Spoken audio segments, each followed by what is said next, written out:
बिस्मिल्लाहिर्रहमानिर्रहीम। तागूती दुनिया Imran series. Julia अपने फ्लैट में बैठी एक किताब पढ़ने में मसरूफ थी कि पास पड़े हुए फोन की घंटी बज उठी तो इसने किताब से नजरें हटाए बगैर हाथ बढ़ाकर रिसीवर उठा लिया। यस, जूलिया बोल रही हूँ, जूलिया ने सपाट लहजे में कहा। रीटा बोल रही हूँ। दूसरी तरफ से सफारतकार रीटा की आवाज सुनाई दी तो जूलिया बेख्तियार चौंक पड़ी। कहाँ से बोल रही हो? जूलिया ने किताब मेज पर रखते हुए कहा। अपनी रिहाइशगाह से। मैं सोच रही थी कि तुम्हारे पास आऊं, इसलिए फोन किया था कि मालूम हो सके कि तुम फ्लैट पर मौजूद हो या नहीं। रीटा ने कहा। मैं फ्लैट पर ही हूँ, आ जाओ, जूलिया ने मुस्कुराते हुए कहा। मेरे पास तुम्हारे लिए एक इत्तला भी है, रीटा ने कहा तो जूलिया चौंक पड़ी। कैसी इत्तला? जूलिया ने चौंक कर कहा। वहीं आकर बताऊंगी, रीटा ने कहा और इसके साथ ही रास्ता खत्म हो गया तो जूलिया ने भी मुस्कुराते हुए रिसीवर रख दिया। शरारती लड़की है, शरारतों से बाज नहीं आती, जूलिया ने इस अंदाज में बड़बड़ाते हुए कहा जैसे बड़ी बहन छोटी बहन की शरारत पर बड़बड़ा रही हो। वैसे भी रीटा उम्र में जूलिया से चंद साल छोटी ही लगती थी। रिसीवर रखकर जूलिया ने दोबारा किताब उठा ली। फिर न जाने कितनी देर गुजरी थी कि कॉल बेल की आवाज जूलिया के कानों में पड़ी तो वो चौंक पड़ी। आ भी गई इतनी जल्दी? जूलिया ने कहा और किताब बंद करके वो उठी और बैरूनी दरवाजे की तरफ बढ़ती चली गई। इसने डोर फोन का बटन दबा दिया। कौन है? जूलिया ने पूछा।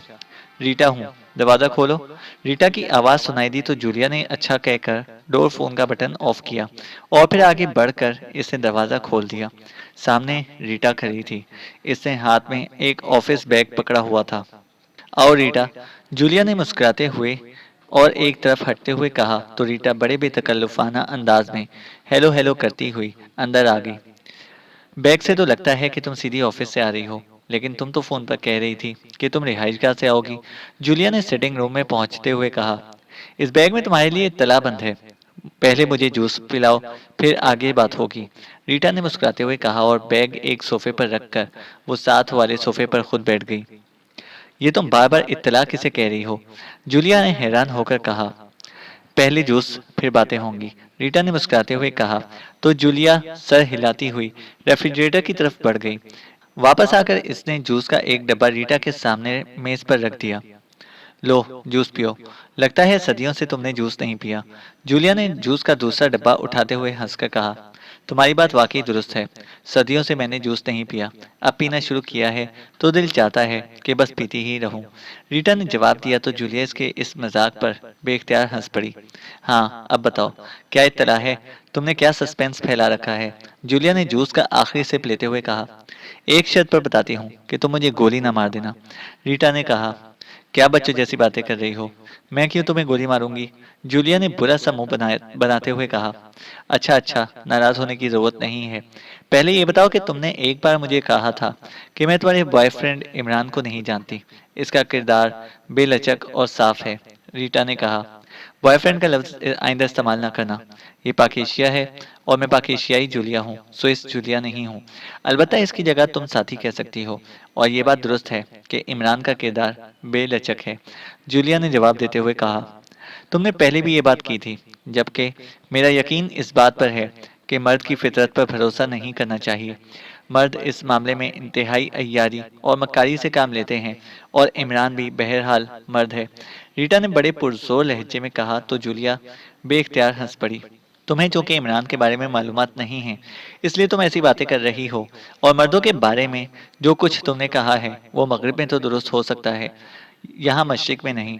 ये बात नहीं कि यहाँ के सब मर्द बाकिरदार हैं, लेकिन बहरहाल अक्सरियत बाकिरदारों की है। इमरान और उसके साथी तो समझो कि इस मामले में सिरे से मर्द ही नहीं है। इनकी नज़रों में वो कैफियत मैंने कभी नहीं देखी जो बदकिरदार मर्दों की नज़रों में होती है।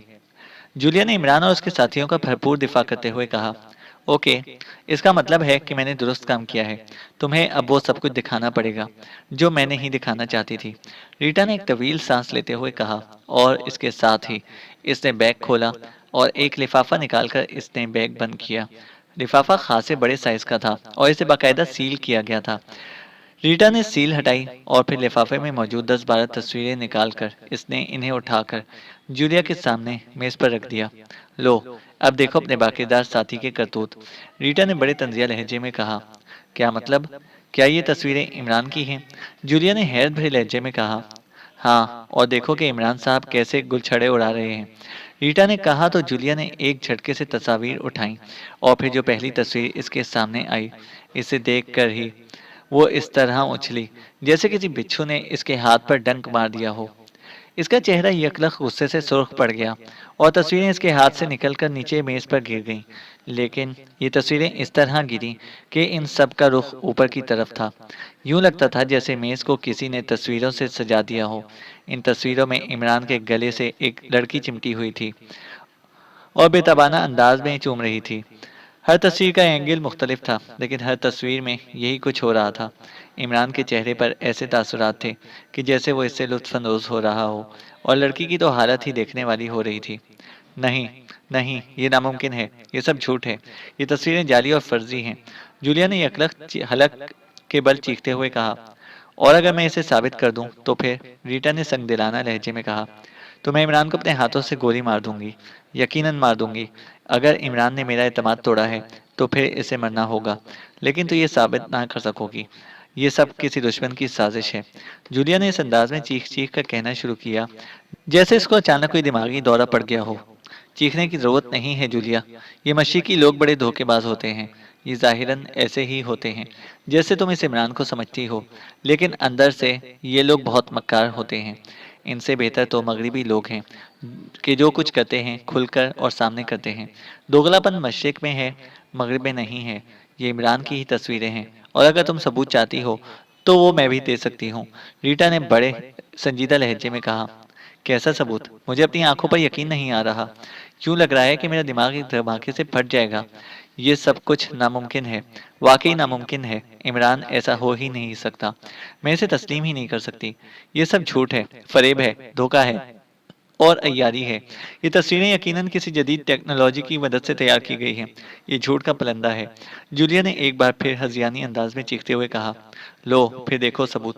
रीटा ने कहा और बैग में से एक छोटा सा कैमरा नुमा डब्बा निकाला और उठकर इसे लाइट ऑफ कर दी, और फिर डब्बे को मेज पर रखकर इसने इसका बटन दबा दिया। दीवार पर एक स्क्रीन सी नजर आने लग गई।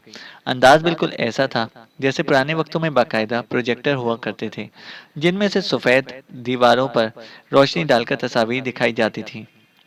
जूलिया हैरत से बुत बनी बैठी थी। इसकी पलकें तक ना झपक रही थीं। चेहरा पके हुए टमाटर की तरह सुर्ख हो रहा था और कनपटी की रगें फड़क रही थीं, लेकिन इसकी नजरें स्क्रीन पर जमी हुई थीं। रीटा ने डब्बे का एक और बटन दबाया तो स्क्रीन पर एक मंजर उभर आया। इमरान किसी कमरे में खड़ा था।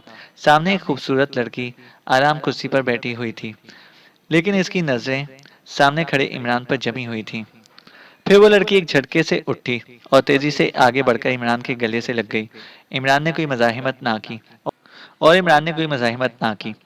बंद करो, इसे बंद करो, ये सब बकवास है, ये सब गलत है, ये सब झूठ है। जूलिया ने यकलख्त आंखें बंद करते हुए चीख चीख कर कहना शुरू कर दिया। ठीक है, ना मानो, लेकिन तुम्हारा दिल इसे तस्लीम करेगा। ये झूठ नहीं है, बल्कि सच है।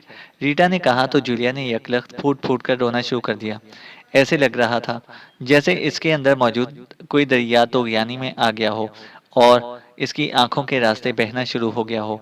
अरे अरे, तुमने तो रोना शुरू कर दिया। ऐसे काम का अंजाम गोली है। इसे गोली मारो, और इस धोखेबाज और फरेबी को जिंदा रहने का कोई हक नहीं है। रीटा ने तेजी से आगे बढ़कर जूलिया को बाजू से पकड़ते हुए कहा, और इसके साथ ही इसने बाएं हाथ से इसके सर पर दोबारा इस अंदाज में थपकी दी जैसे कोई तेल सर में जज्ब करना चाहती हो। तुम ठीक कह रही हो, तुम ठीक कह रही हो। मैं इमरान को गोली मार दूंगी, मैं इसे गोली मार दूंगी, अभी और इसी वक्त। जूलिया ने यकलख्त एक झटके से उठते हुए कहा, और फिर दौड़ती हुई वो एक कमरे की तरफ बढ़ गई। रीटा के चेहरे पर मुसर्रत के साथ साथ फतहमंदी के तासुरात उभर आए थे, जैसे इसे कोई बड़ा किला फतह कर लिया हो। चंद लम्हों बाद जूलिया वापस आई तो इसके हाथ में मशीन पिस्टल मौजूद था, जो वो दूसरे हाथ में मौजूद लेडी बैग में रख रही थी। फिर इसने बैग कांधे से लटका लिया। आओ रीटा, और देखो कि मैं इसे इमरान का क्या हश्र करती हूँ। जूलिया ने फुंकारते हुए लहजे में कहा। कहीं वहां तक पहुंचते पहुंचते तुम्हारा जोश ठंडा ना पड़ जाए। रीटा ने उठते हुए कहा, ऐसा नहीं होगा। मैंने फैसला कर लिया है कि अगर इमरान ने मेरा मान तोड़ा है तो फिर इसे भी जिंदा रहने का कोई हक नहीं है। जूलिया ने पहले से भी ज्यादा फुंकारते हुए लहजे में कहा, तो रीटा के चेहरे पर ऐसे तासुरात उभर आए जैसे उसने अपना मकसद पा लिया हो। इमरान अपने फ्लैट के सिटिंग रूम में बैठा ख्वाजा जावेद की बेटी रजिया की हरकत और इस पर कब्जा कर लेने वाले शोनो जिन के बारे में सोच रहा था। इमरान तवील अरसा पहले जिन्नाती दुनिया के सिलसिले में काम कर चुका था, लेकिन इसे ये बात समझ ना आ रही थी कि अगर ये तस्लीम भी कर लिया जाए कि शोनो नामी जिन ने रजिया पर कब्जा कर लिया था और रजिया अपनी मर्जी की बजाय शोनो के तहत हरकत कर रही थी, तो इसे ये बात समझ नहीं आ रही थी कि रज़िया या शोनो ने जो गैर इखलाकी हरकत की थी, इसका मकसद क्या था। जाहिर है शोनो जिनको इसकी क्या ज़रूरत थी कि वो इमरान के गले लगकर इस किस्म की हरकत करता, और ना ही रज़िया को इसकी ज़रूरत थी, क्योंकि इसे ज़िंदगी में पहली बार रज़िया को देखा था। इसलिए इसकी छठी हिस्स बार बार ये अलार्म दे रही थी कि रज़िया या शोनो ने जो कुछ किया है, इसके पस मंज़र में कोई ख़ास मकसद मौजूद है, और यही मकसद इसकी समझ में ना आ रहा था। इसने रिसीवर उठाया और तेजी से नंबर प्रेस करने शुरू कर दिए। अस्सलाम वालेकुम वरहमतुल्लाहि वबरकातुहू। राब्ता होते ही दूसरी तरफ से आवाज़ सुनाई दी, लेकिन आवाज़ सुनते ही इमरान पहचान गया कि बोलने वाला सैयद चिराग शाह साहब का साहिबजादा है। वालेकुम अस्सलाम वरहमतुल्लाहि वबरकातुहू। मैं अली इमरान बोल रहा हूँ। शाह साहब वापस आ गए हैं? इमरान ने कहा, नहीं जनाब, अभी इनकी वापसी का कुछ इल्म नहीं है। दूसरी तरफ से कहा गया, क्या इनके साथ राब्ता हो सकता है? मुझे इनसे इंतहाई अशद ज़रूरी मशवरा करना है। इमरान ने कहा, उन्होंने किसी भी राब्ते से मना कर दिया था, इसलिए उन्होंने जाने के बाद अब तक कोई राब्ता नहीं किया और ना ही राब्ते का कोई नंबर बताया है। शाह साहब के साहिबजादे ने माजरत ख्वाहाना लहजे में कहा, क्या आप किसी ऐसे साहब को जानते हैं जिनसे शाह साहब की अदम मौजूदगी में रहनुमाई हासिल की जा सके? इमरान ने कहा, नहीं जनाब, मैं ज़ाती तौर पर ऐसे किसी आदमी को नहीं जानता। शाह साहब के साहिबजादे ने एक बार फिर माजरत ख्वाहाना लहजे में जवाब दिया। ओके, अल्लाह हाफिज। इमरान ने कहा और रिसीवर रख दिया। इसके चेहरे पर वाकई परेशानी के तासुरात नुमाया थे। इसी लम्हे बैरूनी दरवाज़ा खुलने की आवाज़ सुनाई दी और इमरान समझ गया कि सुलेमान मार्केट से वापस आया होगा। चंद लम्हों बाद सुलेमान हाथ में दो शॉपर पकड़े सिटिंग रूम के दरवाजे के सामने से गुजरा। इसने एक नज़र इमरान को देखा, सलाम किया और फिर आगे बढ़ गया। चंद लम्हों बाद वो वापस कमरे में आकर दाखिल हुआ। शॉपर शायद वो किचन में छोड़ आया था। आप परेशान हैं साहब? खैरियत तो है? चाय बना लूं आपके लिए? इमरान ने अंदर दाखिल होकर तशवीश भरे लहजे में कहा। हाँ, मैं वाकई बहुत परेशान हूँ। सैयद चिराग शाह साहब मुल्क से बाहर गए हुए हैं और इनसे कोई राब्ता भी नहीं हो सकता, और कोई ऐसा आदमी नहीं मिल रहा जिससे रहनुमाई ली जा सके। इमरान ने कहा, मसला क्या है? क्या फिर वही मावराई ताकत वाला मामला है? सुलेमान ने कहा। हाँ, इमरान ने जवाब दिया। क्या मसला है? मुझे बताएं, शायद मैं आपकी कोई मदद कर सकूं। वो औरत तो ख़त्म हो गई थी जिसके चक्कर में आप आ गए थे। टाइगर ने मुझे तफसील बताई थी। इसके बाद क्या मजीद कुछ हुआ है? सुलेमान ने पूछा। हाँ, मैं प्रोफेसर रहमत अली से मिलने शकरगढ़ गया था।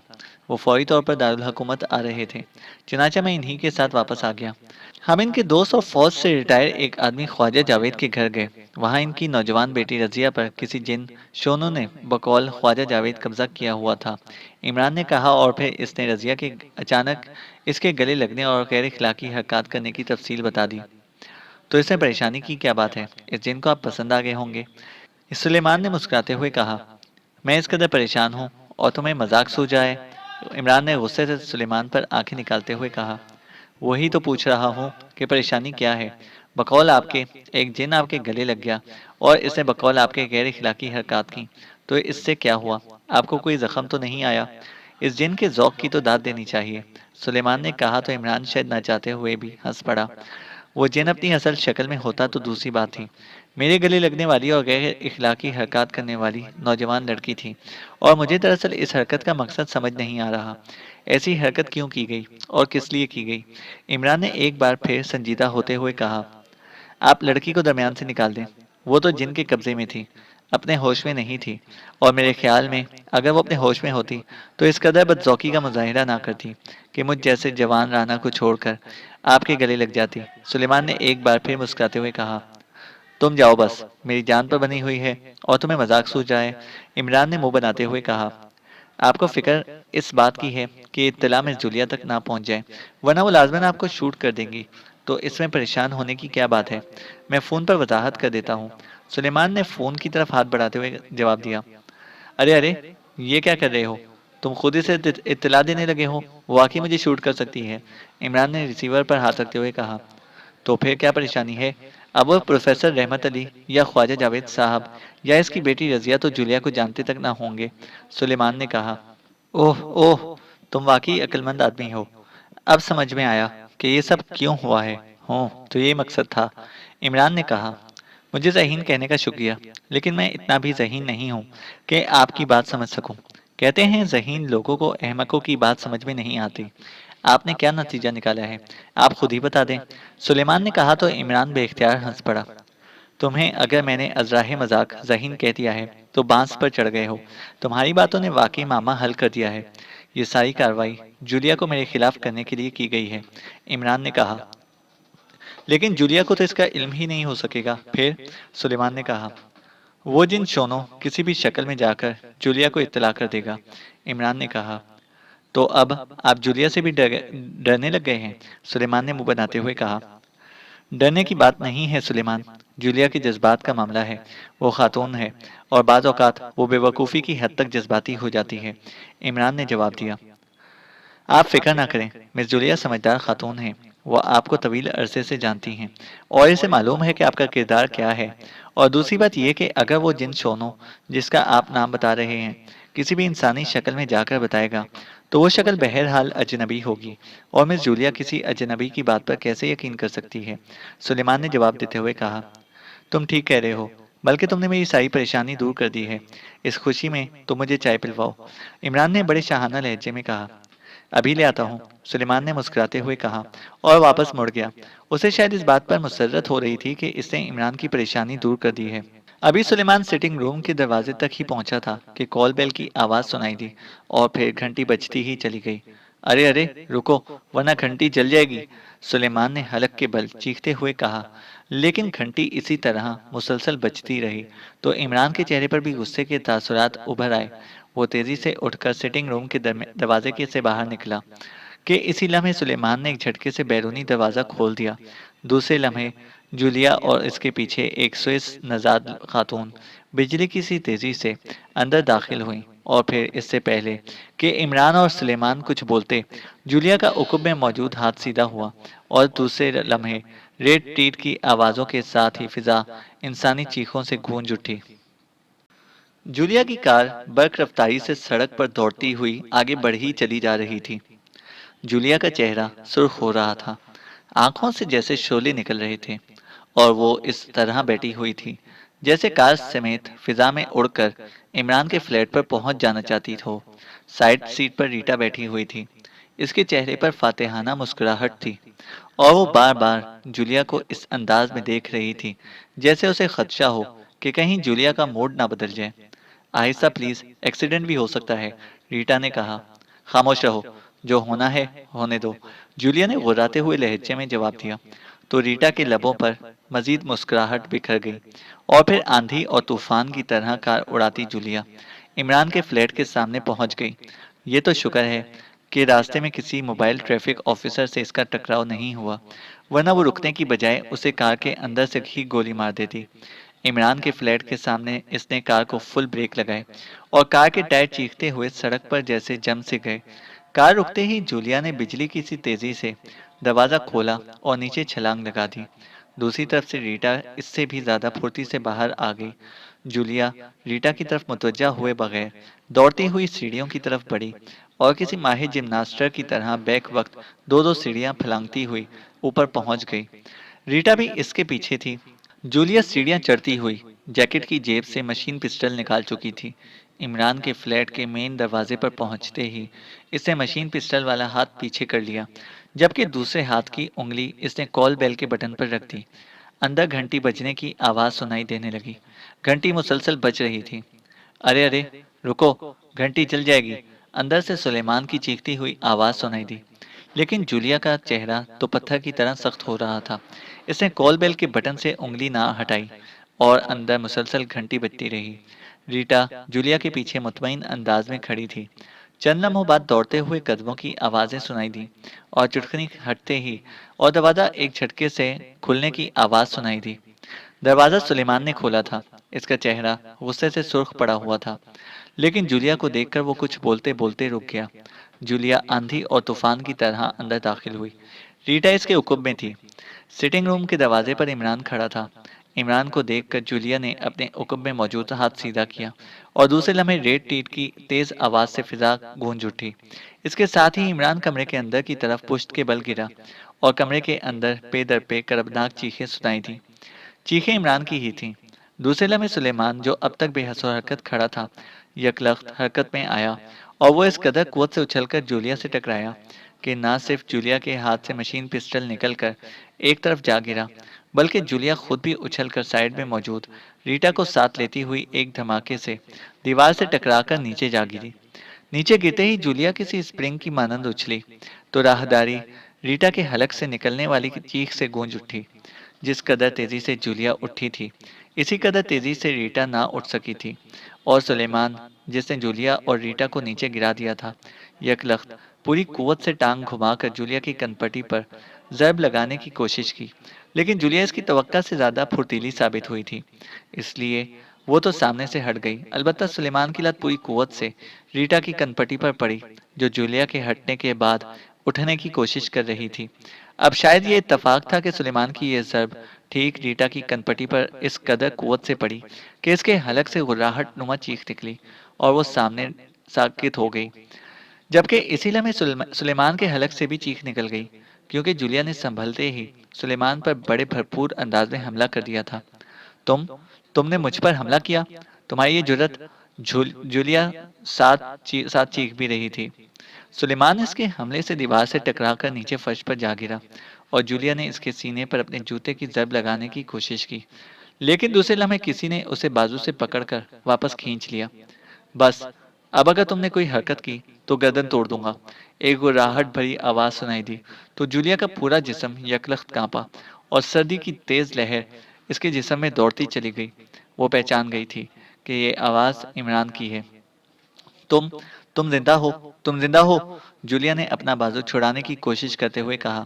हाँ, जिंदा हूँ। अगर मैं इतनी आसानी से मरने वाला होता तो अब तक सैकड़ों बार मर चुका होता। इमरान ने इसी तरह गुर्राते हुए जवाब दिया और साथ ही झटका देकर जूलिया का बाजू छोड़ दिया। मम मम मैं तुम्हें जिंदा नहीं छोड़ूंगी। तुमने मेरे एतमाद का खून किया है, मैं तुम्हारा खून कर दूंगी। जूलिया ने बाजू आजाद होते ही एक तरफ फर्श पर पड़े हुए मशीन पिस्टल की तरफ लपकते हुए कहा। लेकिन इससे पहले कि वो मशीन पिस्टल तक पहुंचती, सुलेमान ने तेजी से झुककर मशीन पिस्टल उठा लिया। ये मुझे दो, ये मुझे दो। जूलिया ने सुलेमान पर झपटते हुए चीख कर कहा, लेकिन सुलेमान ने मशीन पिस्टल साइड पर खड़े इमरान की तरफ उछाल दिया और सुलेमान पर झपटती हुई जूलिया तेजी से इमरान की तरफ मुड़ी ही थी कि यकलख थिरक कर इस तरह रुक गई, जैसे चाबी से चलने वाला खिलौना चाबी खत्म हो जाने पर यकलख रुक जाता है। वो दोनों एक दूसरे की आंखों में आंखें डाले खड़े थे। चंद लम्हों बाद इमरान ने एक झटके से चेहरा दूसरी तरफ कर लिया और इसके साथ ही साकित खड़ी जूलिया इस तरह हैरत भरे अंदाज में इधर उधर देखने लगी जैसे इसे समझ ना आ रही हो कि वो कहाँ आ गई है। ये मैं यहाँ, ये रीटा यहाँ क्यों पड़ी है? क्या मतलब? ये सब क्या है? जूलिया ने इंतहाई हैरत भरे लहजे में कहा। सुलेमान, इस रीटा को उठाओ और कुर्सी पर डाल दो और रस्सी भी ले आओ, इसे बांधना पड़ेगा। और जूलिया, तुम अंदर जाकर बैठ जाओ, तुमसे बाद में बात होगी। पहले मैं इस रीटा का बंदोबस्त कर लूं। मुझे लगता है कि ये बेहद तरबियत याफ्ता एजेंट है। इमरान ने कहा। एजेंट? ओह नहीं, ये तो स्विस सफारत खाने में मुलाजिम है। लेकिन मैं यहाँ कैसे आ गई हूँ?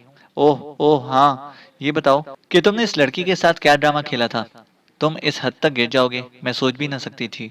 जूलिया की बात का रुख दरमियान से ही तब्दील हो गया था और जूलिया की बात सुनकर इमरान बेख्तियार चौंक पड़ा, जबकि सुलेमान इस दौरान बेहोश रीटा को कंधे पर डालकर ड्राइंग रूम की तरफ बढ़ गया था। क्या कह रही हो तुम? किस लड़की की बात कर रही हो? इमरान ने जूलिया से मुखातिब होकर कहा।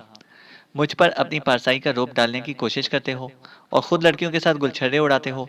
तुम मुनाफिक हो, तुम दोहरे किरदार के मालिक हो। मैं ख्वाह मख्वाह रीटा को तुम्हारी पारसाई का हलफ देती रही। तुम जालिम हो। तुम्हारा असल रूप इस कदर भयानक हो सकता है, मैं सोच भी ना सकती थी। काश मैं तुमसे मिली भी ना होती। जूलिया ने यकलक चीख-चीख कर बोलना शुरू कर दिया। इस पर एक बार फिर हज़ियानी कैफ़ियत तारी हो गई थी। तुम्हें इस बारे में सबूत रीटा ने दिया था? इमरान ने होंठ चबाते हुए कहा। हाँ, हाँ, दस्तावेजी सबूत मेरी जेब में है। तुम्हारी और इस लड़की की तस्वीरें मेरी जेब में मौजूद हैं। देखो, खुद देख लो अपनी झूठी पारसाई का असल रूप। जूलिया ने चीखते हुए कहा और इसके साथ ही इसने जैकेट की अंदरूनी जेब से एक लिफाफा निकालकर इमरान की तरफ फेंक दिया। ये मैं देख लूंगा, लेकिन तुम बैठो। अब मामलात बेहद गंभीर बना दिए गए हैं। इन्हें समझदारी से हल करना होगा। फिलहाल तो मैं तुम्हारी निशानाबाजी से इसलिए बच गया हूँ कि मैं सिटिंग रूम के दरवाजे में खड़ा था। तुम्हारा हाथ सीधा होते ही मैंने पीछे की तरफ जंप लगाया और अंदर गोलियां दीवार से जाकर टकराईं। इसके साथ ही मैंने इसलिए चीखें मारना शुरू कर दी कि तुम मुतमईन हो जाओ। लेकिन ये तो सुलेमान ने हिम्मत की कि तुम्हारे हाथ से मशीन पिस्टल निकाल दिया। इमरान ने कहा। काश गोलियां तुम्हें लग जाती। तुम जिंदा रहने के काबिल नहीं हो। जूलिया ने एक बार फिर चीखते हुए कहा और इसी लम्हे सुलेमान ड्राइंग रूम से बाहर आ गया। सुलेमान, राना हाउस फोन करके जोसेफ को फौरन बुलाओ। ये रीटा मुझे तागूती ताकत लग रही है। वो इसे संभाल लेगा। इमरान ने सुलेमान से मुखातिब होकर कहा। जी साहब, सुलेमान ने कहा और वापस मुड़ गया। क्या क्या कह रहे हो? ये कैसे हो सकता है? रीटा कैसे तागूती ताकत हो सकती है? इसने तो तुम्हारा असल चेहरा मुझे दिखाया है। जूलिया ने गुस्सीले लहजे में कहा। अभी सब कुछ सामने आ जाएगा। चलो अंदर ड्राइंग रूम में चलकर बैठो। इमरान का लहजा यकलख्त सर्द हो गया। नहीं, मैं वापस जाऊंगी। रीटा को होश में ले आओ। वो भी मेरे साथ जाएगी। जूलिया ने पैर पटकते हुए कहा। जैसे मैं कह रहा हूँ वैसे करो, समझी? वरना। इमरान ने सांप की तरफ फुंकारते हुए लहजे में कहा। तो जूलिया के चेहरे पर यकलख्त बेबसी के तासुरात उभर आए। वो इस तरह सर झुकाए ड्राइंग रूम की तरफ बढ़ गई, जैसे हिप्नोटिज्म का मामूल अपने आमिल के हुक्म पर अमल करता है। वहां रीटा एक कुर्सी पर बेहोशी के आलम में मौजूद थी। इसका जिस्म साइड पर ढलका हुआ था। सुलेमान ने रस्सी की मदद से इसको कुर्सी से बांध दिया था। जूलिया सर झुकाए कुर्सी पर बैठ गई। इमरान ने दूसरी कुर्सी पर बैठकर हाथ में पकड़े हुए इस लिफाफे को खोला जो इसे जूलिया ने दिया था, और फिर लिफाफे में मौजूद तस्वीरें निकाल कर मेज पर डाल दी। इसका चेहरा इन तस्वीर को देखकर पथरीला सा हो गया था। हो, तो मेरे खिलाफ बाकायदा जाल फैलाया गया है। इमरान ने बड़बड़ाते हुए कहा। क्या क्या कह रहे हो? जाल? ये तस्वीरें जाल हैं? ये ठोस सबूत हैं। जूलिया ने यकलख्त एक बार फिर चीखते हुए लहजे में कहा। अभी सब कुछ तुम्हारे सामने आ जाएगा। सुलेमान मुझसे ज्यादा अक्लमंद है। इससे पहले ही ये अंदाजा लगा लिया था कि ये सब कुछ क्यों हो रहा है। इसने कहा था कि ये सिर्फ जूलिया को आपसे बदजन करने की गर्ज से किया जा रहा है, और फिर वही हुआ। इमरान ने कहा तो जूलिया चौंक पड़ी। क्या मतलब? क्या कह रहे हो? सुलेमान का इससे क्या ताल्लुक? जूलिया ने चौंक कर पूछा तो इमरान ने प्रोफेसर रहमत अली के पास जाने, इसे साथ लेकर ख्वाजा जावेद के घर जाने, शोनो जिन के इनकी बेटी रजिया पर कब्जा करने से लेकर इसके अचानक अपने गले से लगने और फिर शोनो जिन की रजिया को छोड़कर जाने की तमाम तफसील बता दी। ये कैसे हो सकता है? जिन कैसे कब्जा कर सकता है? जूलिया ने हैरत भरे लहजे में कहा। ऐसा हो सकता है जिन इंसान के जहन पर कब्जा कर लेता है, जैसे इसने तुम्हारे जहन पर कब्जा कर लिया कि तुम बजाय मुझसे वजाहत मांगने के मशीन पिस्टल उठाए यहाँ पहुंच गई और मुझ पर अचानक फायर खोल दिया। बहरहाल अभी सब कुछ सामने आ जाएगा। अगर ये रीटा तागूती ताकत साबित हुई तो? इमरान ने कहा। नहीं, ये तागूती ताकत नहीं हो सकती। जूलिया ने हतमी लहजे में कहा। अभी मालूम हो जाएगा, इमरान ने कहा। और फिर थोड़ी देर बाद कॉल बेल की आवाज सुनाई दी तो इमरान समझ गया कि जोसेफ आया है। दरवाजा सुलेमान ने खोला और चंद लम्हों बाद जोसेफ ड्राइंग रूम में दाखिल हुआ। इसके पीछे सुलेमान था। यस बॉस, जोसेफ ने रीटा की तरफ देखते हुए कहा। इसे चेक करो। मेरा ख्याल है कि ये तागूती ताकत है। इमरान ने जोसेफ से मुखातिब होकर कहा। नहीं बॉस, इससे ऐसी कोई बू नहीं आ रही। जोसेफ ने बेहोश पड़ी रीटा के करीब जाकर जोर जोर से सूंघते हुए कहा। अब बताओ। मैं कह रही हूँ कि ये असल है, जूलिया ने कहा। इसके मुंह में तस्मा डालकर इसके उकुम में मखसूस अंदाज की 2 गांठें डाल दो। ये गुमराह करने वाली ताकतें बेहद मक्कारी से काम लेती हैं। तस्मा डालने के बाद असल हकीकत सामने आ जाएगी। इमरान ने जोसेफ से मुखातिब होकर कहा। यस बॉस, जोसेफ ने कहा और झुककर अपने बूट का तस्मा खोलने लगा। ये क्या कर रहे हो? जब मैं कह रही हूँ, जूलिया ने तेज लहजे में कहा। खामोश रहो, इमरान ने एक बार फिर सर्द लहजे में कहा। तो जूलिया होंठ भेंच कर खामोश हो गई। अलबत्ता इसके चेहरे पर गुस्से और बेबसी के मिले जुले तासुरात उभर आए थे। थोड़ी देर बाद जोसेफ ने बेहोश पड़ी रीटा के मुंह में तस्मा डालकर उकुब में 2 गांठें लगा दी। ये इतनी देर बेहोश कैसे पड़ी रही है? इमरान ने कदरे हैरत भरे लहजे में कहा। इसकी कनपटी पर शदीद जरब लगी है। इसका जहन ऑफ हो गया है, जोसेफ ने जवाब देते हुए कहा, और इसके साथ ही इसने दोनों हाथों से रीटा का मुंह और नाक बंद कर दिया। चंद लम्हों बाद रीटा के जिस्म में हरकत के आसार नमूदार होने लग गए, तो जोसेफ ने हाथ हटा लिए। थोड़ी देर बाद रीटा कराती हुई होश में आ गई तो इसने एक झटके से उठने की कोशिश की, लेकिन रस्सी से बंधी होने की वजह से वो सिर्फ कसमसा कर ही रह गई। वाओ वाओ, रीटा ने बोलने की कोशिश की, लेकिन मुंह में तस्मा होने की वजह से अल्फाज दुरुस्त तौर पर ना निकल रहे थे। लेकिन इमरान जानता था कि अभी तस्मा एडजस्ट हो जाएगा, तो फिर अल्फाज दुरुस्त तौर पर इसके मुंह से अदा होने शुरू हो जाएंगे। ये क्या है? ये मेरे मुंह में काली लगाम किसने डाली है? ये सब क्या है? थोड़ी देर तक वाव वाव करने के बाद रीटा ने बोलते हुए कहा। इसके चेहरे पर शक के तासुरात उभर आए थे। क्या तुम तागूती ताकत हो?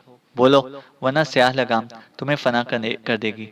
इमरान ने सर्द लहजे में कहा। हाँ, मैं गाशोरी हूँ, तागूती ताकत।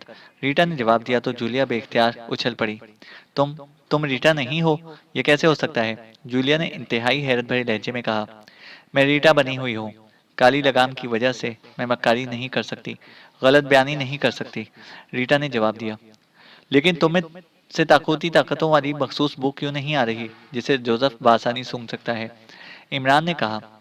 मैंने चमगादड़ का खून इस्तेमाल किया है, इसलिए मेरे जिस्म से निकलने वाली तागूती ताकतों वाली मखसूस बू कोई इंसान नहीं सूंघ सकता, रीटा ने जवाब दिया तो इमरान ने बेख्तियार एक तवील सांस लिया। तुमने जो खेल मेरे खिलाफ खेला है, यह किसके कहने पर खेला है और इसकी तफसील क्या है? इमरान ने पूछा। हमारे आका शैतान के नायब डॉक्टर क्रिस्टाइन ने मुझे हुक्म दिया है कि मैं तुम्हारा खात्मा करा दूं। चूंकि तुम रोशनी के आदमी हो, इसलिए मैं बराह रास्त तुम पर असरअंदाज ना हो सकती थी, और तुम्हें गुमराह करने की पहली कोशिश भी इस जोसेफ और तुम्हारे शागिर्द टाइगर की वजह से नाकाम हो गई थी। इसलिए मुझे ये काम सौंपा गया। मैंने जूलिया और तुम्हारे दरमियान मखसूस ताल्लुक को देखकर एक ड्रामा किया। मुझे मालूम था कि जूलिया के जज्बात तुम्हारे बारे में बेहद शदीद हैं, इसलिए तुम्हें इस लड़की की रजिया के घर पहुंचा दिया गया। रजिया पर हमारी एक ताकत यानी जिन्नाती ताकत शोनो का कब्जा था। हमने वहां खुफिया कैमरे नस्ब कर दिए। शोनो की वजह से रजिया अचानक इस इमरान के गले लग गई, जिसकी तस्वीरें बना ली गई। इसका इल्म इमरान को भी ना था। फिर ये तस्वीरें तुम्हें दिखा दी गई, तो तुम हमारी तवक्का के ऐन मुताबिक शदीद जज्बाती हो गई, और फिर तुम इमरान को कत्ल करने यहाँ आ गई। तुमने इस पर फायर खोल दिया, लेकिन न जाने ये कैसे बच गया। और वो बावर्ची, वो तो इमरान से भी ज्यादा तेज साबित हुआ। इसने न जाने क्या किया कि मेरा जहन ही धमाके से बंद हो गया, और न जाने क्यों तुम्हें मुझ पर तागूती ताकत होने का शक पड़ा, और तुमने मेरे मुंह में काली लगाम डालकर ऐसी गांठें लगाई कि मैं बेबस होकर रह गई हूँ, रीटा ने तफसील से जवाब देते हुए कहा। तुम तुमने ये सब ड्रामा किया था? तुमने किया था? ओह ओह, मैंने ये सब क्यों कर दिया, और वो भी इमरान के खिलाफ? ओह ओह, जूलिया ने यकलख चीखते हुए कहा। तुमने दुरुस्त कहा था कि इमरान का किरदार बेलचक है, लेकिन तुम बहरहाल हमारे जाल में फंस गई। लेकिन न जाने ये इमरान किस मिट्टी का बना हुआ है कि इस पर हर हमला नाकाम हो जाता है। अब मुझे जाने दो, मेरे मुंह से लगाम निकाल दो। मैं दोबारा तुम्हारे रास्ते में नहीं आऊंगी, रीटा ने कहा। जोसेफ, इसको फना कर दो। जानते हो किस तरह फना होगी ये? इमरान ने जोसेफ से मुखातिब होकर कहा। यस बॉस, मुझे विच डॉक्टर मोराशी ने आसान नुस्खा बता दिया था, जोसेफ ने जवाब देते हुए कहा, जो अब तक खामोश खड़ा था। और इसने फिर कोट की अंदरूनी जेब से एक तेज धार खंजर निकाला और आगे बढ़कर इसे खंजर की नोक से रीटा की पेशानी पर कट लगाकर एक अजीब सा निशान बनाया। जबकि रीटा इस दौरान चीखती रही, मिन्नतें करती रही, लेकिन किसी पर इसके चीखने और मिन्नतें करने का कोई असर ना हुआ। और फिर जोसेफ ने आखिरी कट लगाया और पीछे हटा तो कमरा इंतहाई तेज बदबू से भर गया। इसके साथ ही रीटा का जिस्म यकलख धुएं में तब्दील होकर ऊपर को उठा। रोती हुई आवाजें सुनाई देने लगीं, जो धुएं के साथ साथ आहिस्ता आहिस्ता खत्म हो गईं, और फिर कमरे में फैली हुई तेज बदबू भी गायब हो गई। तो इमरान ने बेख्तियार एक तवील सांस लिया। कुर्सी रस्सी कुर्सी पर पड़ी थी, और स्याह तस्मा फर्श पर पड़ा हुआ था, जबकि रीटा गायब हो चुकी थी। मैं शर्मिंदा हूँ इमरान, मुझे माफ कर दो, जूलिया ने नजरें झुकाए हुए इमरान से मुखातिब होकर कहा। तुम्हारा इसमें कोई कसूर नहीं है, अगर मुझे भी तुम्हारे बारे में ऐसे सबूत दिखाए जाते, तो मैं भी तुम्हारे साथ वही कुछ करता, जो तुमने मेरे साथ करने की कोशिश की है। इंसान का भरम खत्म हो जाए, एतमाद मजरूह हो जाए, तो वो कुछ भी कर सकता है। लेकिन अब मामला फैल गया है। ये तागूती ताकतें मेरे खिलाफ मुसलसल हरकत में आ रही हैं। इसलिए अब इनके सरबराह डॉक्टर क्रिस्टाइन का खात्मा करना होगा। इमरान ने जवाब देते हुए कहा, ये शैतानी ताकतें तुम्हारे खिलाफ क्यों हो गई हैं? क्या बिगाड़ा है तुमने इनका? जूलिया ने इस बार नॉर्मल लहजे में कहा, ये शायद मुझसे खौफजदा हो गई हैं, क्योंकि इनकी दो ताकतों की लड़ाई मेरे सामने जाहिर हो गई और ये दोनों ताकतें फना हो गईं। डॉक्टर क्रिस्टाइन को शैतान ने गुमराह करने वाली तागूती ताकतों का सरबराह बनाया हुआ है। शैतान, चूंकि मुझे अपना दुश्मन समझता है, और दुश्मन भी ऐसा जो इसे अब तक कई बार शदीद नुकसान पहुंचा चुका है, इसलिए डॉक्टर क्रिस्टाइन को इसकी किसी ताकत ने मेरे बारे में बता दिया होगा और वो मुझसे खौफजदा हो गया। पहले इसने योशिया के जरिए मेरा वही हाल किया जो रीटा ने तुम्हारा किया, लेकिन टाइगर और जोसेफ की वजह से असल हकीकत सामने आ गई और मैं बच गया। मैं खामोश हो गया, क्योंकि मैं अपनी ज़ात पर होने वाले हमलों का इंतकाम नहीं लिया करता। लेकिन ये दूसरा हमला उन्होंने तुम्हारे ज़रिए कराया, और अब मुझे महसूस हो रहा है कि मेरे खामोश रहने पर ये मेरे खिलाफ खामोश नहीं होंगे। इसलिए लड़ाई के असूल के मुताबिक मुझे सिर्फ मुदाफ़ाना जंग नहीं लड़नी चाहिए, बल्कि आगे बढ़कर जारहाना इक़दाम करना चाहिए। और ये मामला अब दो सूरतों में ख़त्म हो सकता है, कि या वो क़ुव्वतें मुझे हलाक कर दें, या मैं इनके लीडर डॉक्टर क्रिस्टाइन को हलाक कर दूं।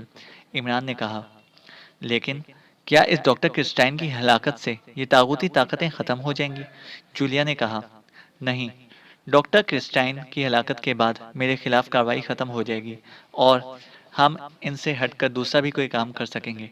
इमरान ने कहा, ये बदरूहें हैं, मगर हैं तो रूहें, ये कैसे फना हो सकती हैं? जूलिया ने कहा, ये मुकम्मल तौर पर फना नहीं हो सकती, लेकिन कई सदियों के लिए मफलूज हो जाती हैं। यूँ समझो कि जैसे परिंदे पर के पर काट दिए जाएं, तो परिंदा हलाक नहीं होता, लेकिन वो उड़ नहीं सकता जब तक इसके पर दोबारा ना निकल आए। इसी तरह इन रूहों की फ़ालियत ख़त्म हो जाती है और फिर कई सदियों बाद ये इस काबिल होती हैं कि दोबारा फ़ाल हो सकें। इमरान ने कहा तो जूलिया ने इस बात में सर हिला दिया। चैनल को सब्सक्राइब करें और बेल आइकन को प्रेस करें, ताकि हमारी हर अपडेट आपको बर वक्त मिल सके।